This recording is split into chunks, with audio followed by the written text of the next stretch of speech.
Welcome to Eklavya स्नातक and I am Sachin. और आज की इस वीडियो में मैं आप सभी को हिंदी MIL या जिसको आप कहते हो हिंदी, जो आपका जीई है सी में जो आपका आता है, ठीक है, हिंदी भाषा और साहित्य सी, वो करवाने वाला हूँ।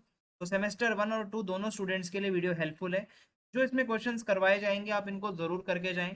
आपके एग्जाम में बहुत अच्छे नंबर आने के चांसेस हैं। BA प्रोग्राम के लिए करवा रहा हूँ। चलिए वीडियो को स्टार्ट करते हैं। आपसे छोटी सी रिक्वेस्ट है कि आप प्लीज़ इंस्टा पे मुझे फॉलो कर लें। मेरा यूज़र नेम आप सभी के सामने लिखा हुआ है। अगर आपको कोई भी प्रॉब्लम आती है तो आप आके मुझसे पूछ सकते हैं। और अगर आपको PDF चाहिए तो आप एकलव्य स्नातक 1 जो कि हमारा टेलीग्राम चैनल है उसको ज्वाइन कर लें। वहाँ पे आपको PDF प्रोवाइड करवा दी जाएंगी। और सिलेबस की बात करें तो सिलेबस आपके सामने लिखा हुआ है। तो ये जो सिलेबस है इसी के अकॉर्डिंगली मैं आपको सब कुछ करवाने वाला हूँ। ये एकदम लेटेस्ट सिलेबस है जो आपका न्यू एजुकेशन पॉलिसी का जो सब्जेक्ट है, जो सिलेबस है, वो इसमें लिखा हुआ है। सबसे पहला क्वेश्चन है, कबीर का साहित्यिक परिचय दीजिए। तो देखिए, साहित्यिक परिचय में ये आता है कि कबीर जो थे, मैं आपको शॉर्ट करके बताऊं पूरा पैराग्राफ, तो ये लिखा हुआ है इसमें कि वो कभी भी पुस्तक वगैरह नहीं पढ़ते थे। उन्होंने कोई पोथियां नहीं पढ़ी थी, ना उन्होंने कोई ग्रंथ लिखा। उन्होंने जो भी कहा था अपने मुंह से कहा था, उनकी वाणी थी। उनके जो भी चेले होते थे, जो शिष्य होते थे, वो उनकी वाणी को सुनते थे और फिर उस वाणी को वो क्या करते थे, लिखते थे, उसको संग्रह करके और फिर उसका संकलन करते थे या उसका संपादन करते थे। तो ऐसे में ये बताया जाता है कि बहुत ज़्यादा जो है कबीर ने अलग अलग अपनी वाणियाँ जो है वो दी थी। और इसके अंदर इसको कई भागों में बांटा जाता है। जैसे कुछ लोग हैं जो राजस्थान के आसपास रहते हैं जिनको दादूपंथी कहा जाता है। कुछ और भी हैं जैसे निरंजनी, ठीक है, और आचार्य श्याम सुंदर दास। इन्होंने क्या करा, कबीर ग्रंथावली नाम से जो भी कबीर जी की वाणी थी उसको कबीर ग्रंथावली के अंदर लिख दिया। जो भी उनके पद हैं, जो उनके दोहे हैं। और श्री गुरु ग्रंथ साहिब की परंपरा जो है, जो कि आपको पता है सिखों के अंदर आदि ग्रंथ, बहुत ही पवित्र एक जो है मतलब ग्रंथ माना जाता है, उसमें भी कबीर की वाणी है। और संत कबीर नाम से है। बीजक की परंपरा, जो कबीर पंथी होते हैं, जो कबीर को मानते हैं, वो बीजक को बहुत ही बड़ा ग्रंथ मानते हैं, क्योंकि कबीर ने सब मिलाकर जितना भी कुछ कहा वो सारी चीजें इसमें लगभग कवर होती हैं। एक स्कॉलर हैं डॉक्टर पारसनाथ तिवारी, वो कहते हैं कि वो 744 साखियां, 200 पद और 21 रमणियां कबीर की हैं। यानी कि ये लिखने की तरीके हैं अलग अलग, इतना उन्होंने लिखा है। ये एक आइडिया है, एस्टिमेट, रफ आइडिया। साखी, पद और रमेणी। साखी का मतलब होता है साक्षी, ठीक है। और या आप साखी को सिंपल सी बात ये भी मान के चल सकते हो, शिक्षा। साखी में जो भी कबीर की साखियां हैं उसमें कुछ शिक्षा, कुछ उपदेश, कुछ मतलब ऐसी बातें होती हैं ज्ञान की, ठीक है। तो ये इसमें आ जाएगा। और काव्य को प्रभावशाली बनाने के लिए कुछ अलंकार भी कबीर के काव्य में आते हैं, जहाँ हालांकि वो चाहते नहीं थे अलंकारों का यूज करना, फिर भी नेचुरली आ गए। जैसे कि अन्योक्ति, उदाहरण, दृष्टांत, उपमा, विरोधाभास, विभावन, ये विभावना, ये अलंकार जो कुछ हैं ये यूज हो जाते हैं। ये अलंकार की शोभा बढ़ाने के लिए नहीं लाए गए, ये नेचुरली अपने आप अलंकार आ गए उनके काव्य में। और जो कबीर दास की भाषा है, अगला पैराग्राफ ये बताना चाह रहा है, मैं आपको इजी करके बताऊं तो इनकी जो भाषा है वो ऐसी है कि आम लोग भी समझ लें। हालांकि इनकी भाषा में मिक्सअप है अलग अलग बोलियों का, लैंग्वेजेस का, भोजपुरी, ब्रिज, अवधी, खड़ी बोली, राजस्थानी, मिला जुलाकर ही इनकी जो बनती है भाषा उसको सदुकड़ी कहा जाता है। ओके, तो कबीर जी खुद तो कभी इतने पढ़े लिखे नहीं थे, लेकिन दुनिया को उन्होंने बहुत पढ़ा दिया। फिर है यहाँ पे एक ये कविता का काव्यांश है, ये आ सकता है आपके पेपर में, मुझे इंपॉर्टेंट लगा जो जो मैं वो आपको यहाँ पे करवाऊंगा। उद्धय मन न भय 10-20 से लेकर और नहीं जगदीश। तो इसमें प्रसंग ये है, सूर जो है वो वात्सल्य, प्रेम और सौंदर्य के अमर गायक हैं। तो इसमें सूर सागर से लिया गया है, सूरदास का ये है। और सूरदास के काव्य में विनय, आत्मनिवेदन भी है। और भगवान श्री कृष्ण की बचपन की लीला, गोपी की लीला, मुरली और गोपी विरह का वर्णन बहुत ज्यादा देखने को मिलता है, ठीक है। और इसके अंदर मैं आपको बताऊं, ये है कि इस लाइन में यहाँ गोपियाँ जो हैं वो क्या बता रही हैं कि यहाँ गोपियाँ कृष्ण के विरह में व्यथित हैं, क्योंकि गोपियाँ बहुत परेशान हैं। उन्हें ब्रह्म ज्ञान का उपदेश देने एवं उनकी व्यथा को कम करने के उद्देश्य से जो उद्धव है वो निर्गुण ईश्वर का उपदेश देते हैं, ठीक है। वो ये बताते हैं कि ईश्वर जो है वो निर्गुण है, ठीक है, जिससे शुद्ध होकर कृष्ण प्रेम में डूबी गोपियां भ्रमर के माध्यम से उद्धव को कुछ बहुत सुना देते हैं कि भाई ऐसे कैसे तो कह रहे हैं कि मतलब वो निर्गुण होते हैं, ये है वो है। वो उनसे कहती हैं कि ठीक है, आप अगर इसमें देखोगे तो वो यही बता रही हैं कि मतलब मनुष्य के जैसे ही, ठीक है, इसमें ये बताया गया है। और अगर आगे इसमें आप देखोगे तो एक और दोहा इंपॉर्टेंट है, ठीक है, यहाँ तक आप इसको देख लेना। और बाकी गोपियां जो है उनको उद्धव आकर यही बताते हैं, ठीक है, कि कोई ऐसे जगदीश नहीं होते, ठीक है, कोई ऐसा रंग रूप नहीं होता। उद्धव जो है वो दोस्त हैं श्री कृष्ण के, वो आके ये कह रहे हैं निर्गुण उपासना करो, यानी कि भगवान को मानो ही मत, ठीक है, ईश्वर को ऐसे मत मानो कि वो उनका कोई रंग रूप है। तो ऐसे में गोपियां गुस्सा हो जाती हैं, ये बताया गया। फिर आगे एक दोहा है, ये एक और अलग से है, ठीक है, मैं आपको बता रहा हूँ ये अलग से है, ये आ सकता है। कहत नटत रीझत खिजत मिलत खिलत लजियात, हरे भवन में करत हैं नैननु ही सब बात। तो नायक और नायिका की चातुरी से क्या होता है कि आंखों की चेष्टा के द्वारा ही हृदय के सब भावों को परस्पर प्रकट कर देने का वर्णन सखी सखी से करती है। तो इसमें अगर आप देखोगे, इसके अंदर ये बताया जा रहा है इसका अर्थ कि मतलब देखा कैसे चातुरी से ये दोनों गुरुजन से भरे हुए भवन में आंखों ही आंखों में सब बात कर लेते हैं, ठीक है, और कुछ भी कहते हैं, और मतलब कभी रीझते हैं, कभी खींचते हैं, कभी फिर मिलते हैं, ठीक है, फिर लजाते हैं। तो ये सब इसमें बताया जा रहा है। और ये भी कहा जाता है कि नायक कुछ कहता है, ठीक है, रति की प्रार्थना करता है, जिस पर नायिका मन में भावे मुंडी हिलावे न्याय से नटती है, नहीं कि आंखों ही आंखों में, और वो जो बातें होती है नायक और नायिका की, तो नायक उसकी इस निषेध करने की चेष्टा पर रीझता है, गुस्सा करता है, तब नायिका उसे रीझने की चेष्टा पर बनावट से खींचती है, फिर वो हंसती है, फिर वो हंसता है, फिर वो लज्जित हो जाती है, वो झुका लेती है। ये वर्णन इसमें किया गया है। फिर है प्रतिपाद्य। तो जो घनानंद की कविता का प्रतिपाद्य अगर लिखने को आता है या घनानंद के ऊपर आता है तो आप ये घनानंद की कविता में प्रेमिका सुजान के बारे में लिखा जाता है कि वो कितनी सुंदर है। प्रेमिका सुजान के जो रूप हैं, जो गुण हैं, वो बताए जाते हैं। और कितना ज्यादा असर पड़ा है कवि के मन पर, वो दिखाया जाता है। जैसा श्री कृष्ण के रूप और गुण का प्रभाव गोपियों के मन पर पड़ा था, इसलिए घनानंद और गोपी दोनों ही अपने मन के आराध्य के बारे में एक जैसी ही रागात्मकता के साथ बात करते हैं। तो भाई देखो, घनानंद जो है वो अपनी प्रेमिका से बहुत प्यार करते हैं, और वो अपनी प्रेमिका और गोपियों को अपने प्रेमी के रूप में नित्य नूतन निखार होते हुए दिखाई देता है। तो ऐसे में ये बताया जा रहा है कि इस प्रेम के रास्ते पर सीधे मन वाले ही चल पाते हैं, छली कपटी नहीं। वो बताते हैं कि जिसका मन सीधा है वो ये प्यार कर सकता है, लेकिन जो इस रास्ते पर चलता है उसे विषम प्रेम की पीड़ा सहने को तैयार रहना चाहिए। कि भाई बहुत बारी हमें जो है दुख भी सहना पड़ सकता है, तो उसके लिए तैयार रहना चाहिए। क्योंकि आवश्यक नहीं जो प्रेम पात्र को पाने के लिए चल पड़े उसे प्रेम पात्र मिले। जरूरी नहीं आप जिस प्यार को पाना चाहते हो वो प्यार आपको मिले, जैसा कि घनानंद और गोपियों के साथ हुआ। तो इनकी तरह जो है ये बताया जा रहा है कि एक निष्ठ प्रेम वो करता है कि उसे जीवन भर इन्हीं की तरह विरल अनल में जलते रहना पड़ता है। तो विरह काल के विषम प्रेम से पीड़ित व्यक्ति को चातक के समान प्रेम प्यास व्याकुल रहना पड़ता है। और ऐसे व्यक्ति को कोयल और मोर जैसे अपनी कटुक्तियों से और अधिक व्याकुल करते हैं। सो ये कोयल मोर, इनको अगर आप अपने प्रेमी से अलग रहोगे तो ये चीजें आपको दुख देंगी, आप जब इनको, ठीक है। तो ये इसमें बताया जा रहा है कि एक साइड का प्रेम कभी भी से नहीं होता, ठीक है। एक पक्षीय प्रेम प्रेमी को जीवन रहने तक अपने प्रेम पात्र से मिलने की आशा और स्मृति की डोर से बांधे रखकर देगा। एक और यहाँ पे कविता है, ठीक पर वे चलें जिनके चरण दुर्बल और हारे हैं, में तो जो हमारी यात्रा से बने ऐसे अनिर्मित पथ प्यारे पंथ प्यारे हैं। साक्षी हो रहा रोके खड़े पीले बांस के झुरमुट, ही उनमें गा रही है जो हवा उसी से लिपटे हुए।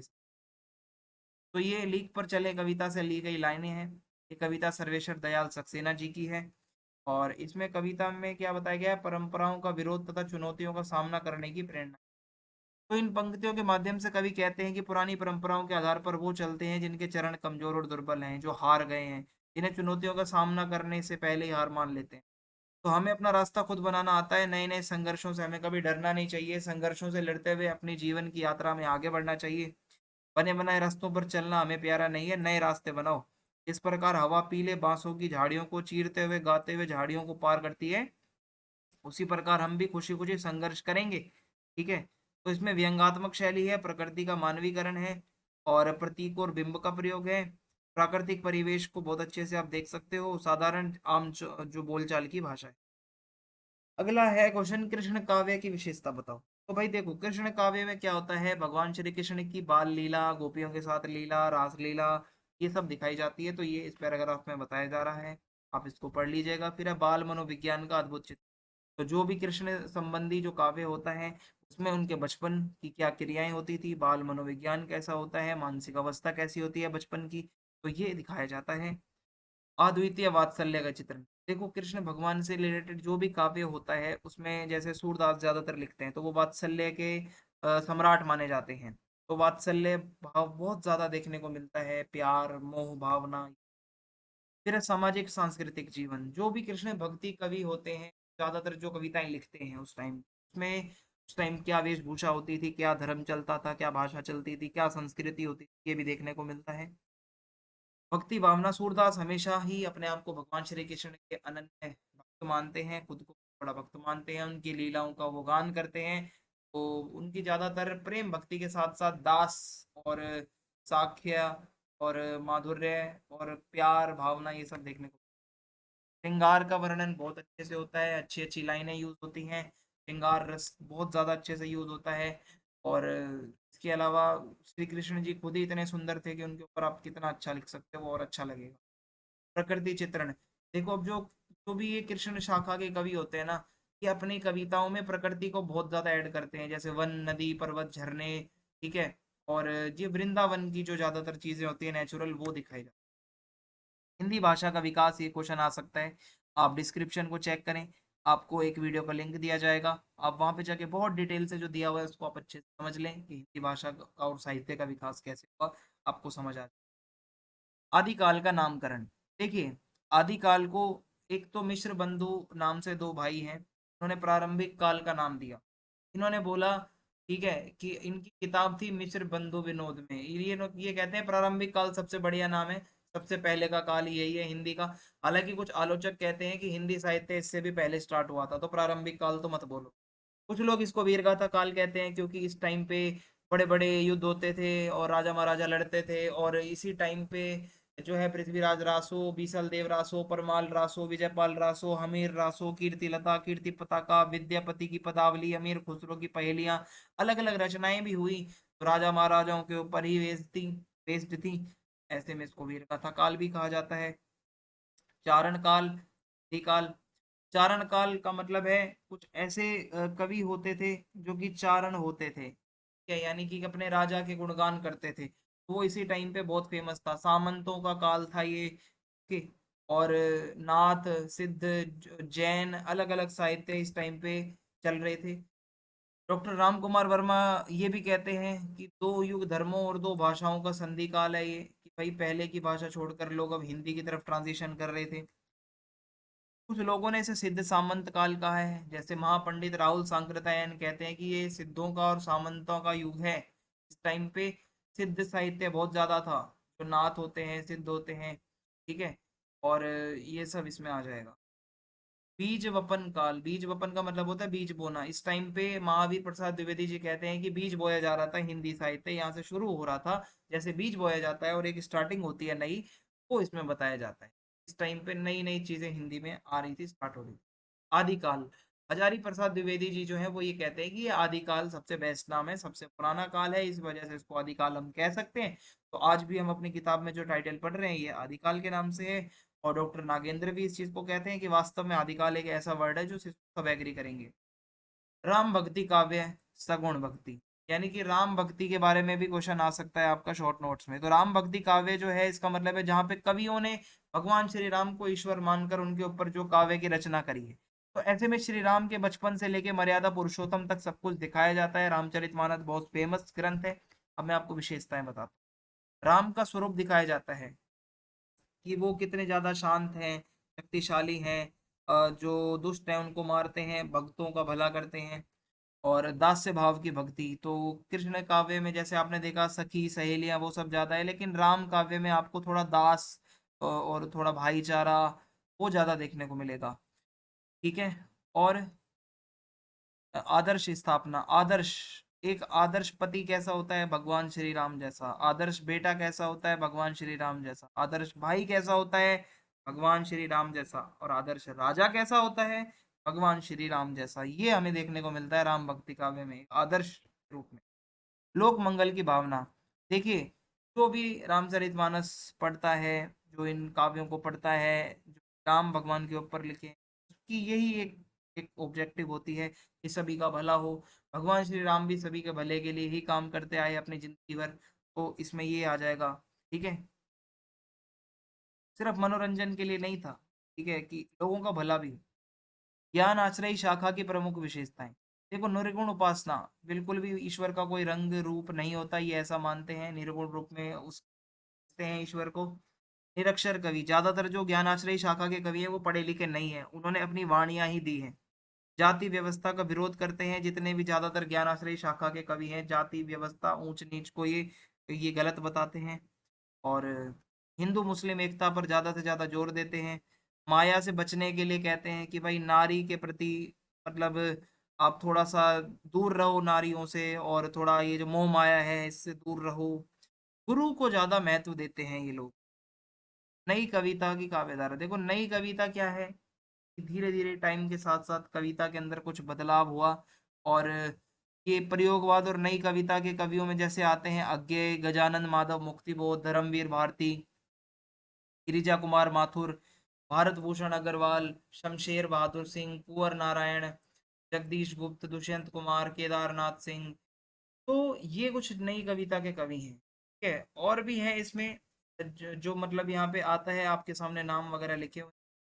आधुनिक हिंदी कविता में हास्य रस की कविता भी है, जो हंसने वाली कविताएं होती हैं, व्यंग वाली कविताएं होती हैं।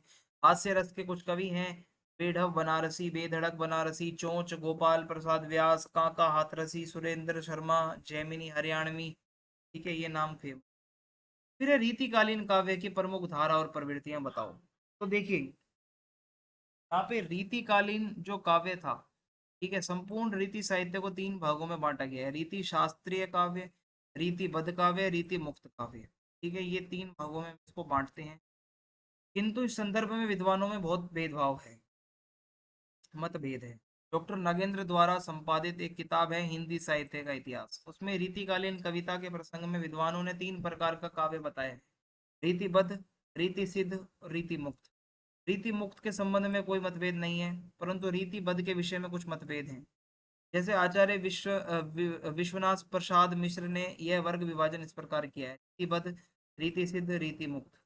और इनके अनुसार रीतिबद्ध रचना लक्षणों और उदाहरणों से युक्त होती है, परंतु डॉक्टर नागेंद्र ऐसा नहीं मानते। ऐसे कवियों को वो रीतिकार या आचार्य कवि मानते हैं जिन्होंने काव्य शास्त्र यानी कि मतलब काव्य शास्त्र की शिक्षा देने के लिए रीति ग्रंथों को पढ़ा है। और रीतिबद्ध कवि उन्हें माना जाता है जिन्होंने रीति ग्रंथों की रचना ना करके काव्य सिद्धांत के अनुसार अच्छे से सारा कुछ फॉलो करते हुए रूल वगैरह लिखा। इस प्रकार विश्वनाथ प्रसाद डॉक्टर नागेंद्र के मत से सहमत नहीं है, क्योंकि मिश्र जी तो ऐसे कवियों को रीति सिद्ध कवि मानते हैं, उन्होंने काव्य सिद्धांतों के अनुसार काव्य रचना की है पर लक्षण ग्रंथ नहीं लिखे। इसका मतलब है स्वयं अपने किसी नए काव्य सिद्धांत को उन्होंने नहीं बनाया। तो इस प्रकार हम रीति साहित्य को तीन धाराओं में बांट सकते हैं, रीति शास्त्रीय काव्य, रीति सिद्ध काव्य और रीति मुक्त। ठीक है, तो ये इसमें आप तीन भागों में बांट के पढ़ सकते हैं। ये आपके कुछ इंपॉर्टेंट क्वेश्चंस थे। अगर आपको वीडियो हेल्पफुल लगी हो तो आप प्लीज़ चैनल को सब्सक्राइब करें, ज़्यादा से ज़्यादा वीडियो शेयर करें। जय हिंद, जय